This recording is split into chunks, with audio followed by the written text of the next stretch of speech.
Um ótimo dia para você e seja bem-vindo a mais um episódio de Café com o Torá. Vamos estudar mais um pouquinho? Vamos então para a Halachá de número 8, segundo e terceiro parágrafos de Hilchot De'ot, capítulo 6. Lembrando que começamos esta Halachá falando sobre os limites da exortação e falando sobre a questão de evitar chegar ao ponto ou mesmo passar do ponto de uma pessoa se envergonhar. E a partir daí, então, o texto continua e diz: disso vemos que é proibido alguém envergonhar um israelita, quanto mais em público.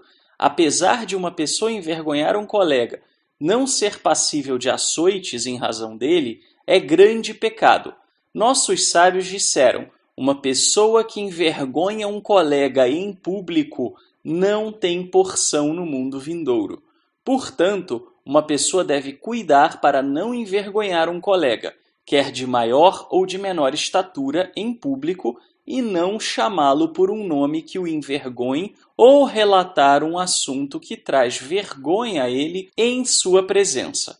Meu comentário: aqui nós podemos ver um ponto extremamente importante dentro da Torá e dentro dos objetivos para o relacionamento com o próximo, que é evitar trazer vergonha, vexação pública a uma pessoa. A questão é tão grave que os sábios chegaram a dizer que uma pessoa que envergonha a outra em público não tem porção no mundo vindouro. Evidentemente, os sábios aqui não estão falando na condição de profetas, mas sim usando de uma hipérbole para ressaltar e enfatizar a gravidade da questão. É muito grave envergonhar uma pessoa em público. Portanto, nós devemos tomar muito cuidado com a maneira como nós nos dirigimos a alguém em público. E se nós nos dirigimos a alguém em público de uma maneira que acabe causando vergonha a essa pessoa, é importante que a reparação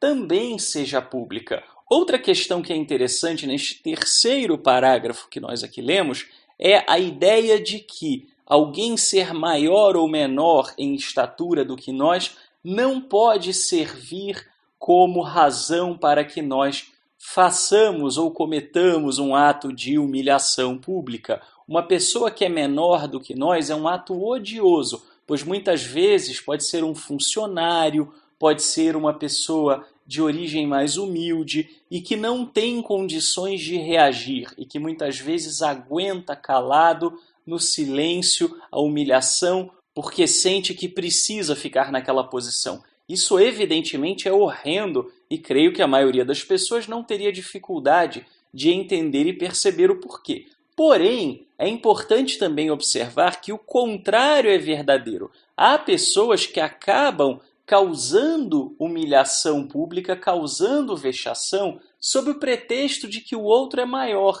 de que o outro está numa posição superior, então o outro tem que aguentar aquilo. E não é verdade.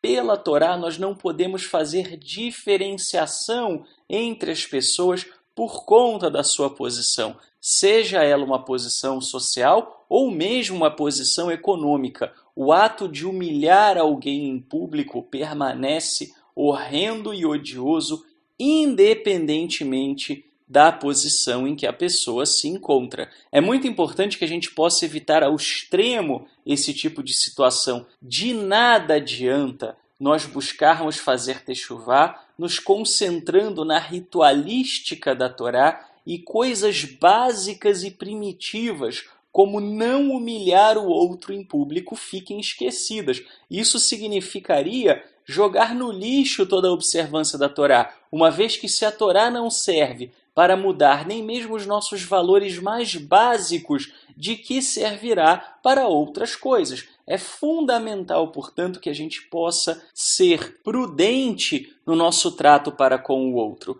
Podemos, evidentemente, reagir a uma provocação, podemos, evidentemente, nos colocarmos e sermos firmes com o outro quando necessário, mas humilhação, jamais. Não devemos humilhar o outro publicamente, não devemos envergonhar o outro publicamente. Se a Halachá diz que não devemos humilhar nem causar vexação ao outro, nem mesmo quando exortamos o outro em particular, quanto mais numa situação pública. Até porque, normalmente, o dano causado por esse tipo de situação pode ser irreversível para a reputação da pessoa, para a imagem da pessoa perante os demais. E o estrago psicológico é imenso quando fazemos tais coisas. E observe, inclusive, que aqui é uma recomendação de não chamar uma pessoa por um nome, por um apelido, por algo que o envergonhe. Não podemos nem devemos chamar uma pessoa de bolão, de cabeção, de negão, de japonês ou de qualquer coisa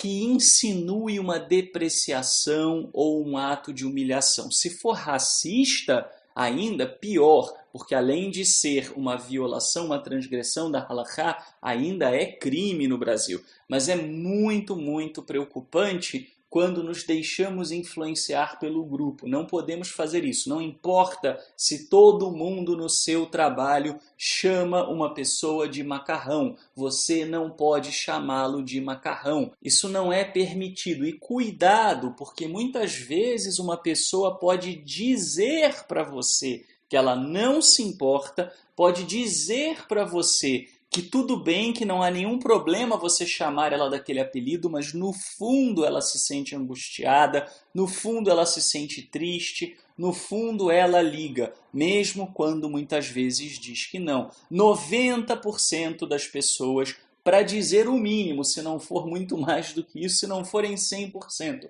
não gostam de apelidos que depreciam. Portanto, não há nada que justifique esse tipo de prática, e isso é algo também a se ensinar para as crianças, para os filhos, para que este tipo de conduta não progrida e não se repita, pois os estragos que são feitos na autoestima, no psiquismo, no emocional da vítima são muito, muito, muito terríveis e não justificam uma piadinha de mau gosto para você se sentir melhor com o seu próprio ego. Devemos ter clareza com relação a isso. De nada adianta buscarmos a Torá se a Torá não nos transformar e não agirmos de maneira diferente, reta, íntegra. É importante que as demais pessoas olhem para a sua vida e digam: aí está realmente uma pessoa bondosa, uma pessoa de caráter, uma pessoa que tem, de fato, uma vida pautada nos valores do eterno, uma pessoa que representa bem aquele a quem ela serve. Tudo isso deve ser meta para as nossas vidas. E para que nós alcancemos essa meta, precisamos tratar da maneira como nos referimos ao próximo. Até amanhã, se o eterno nos permitir.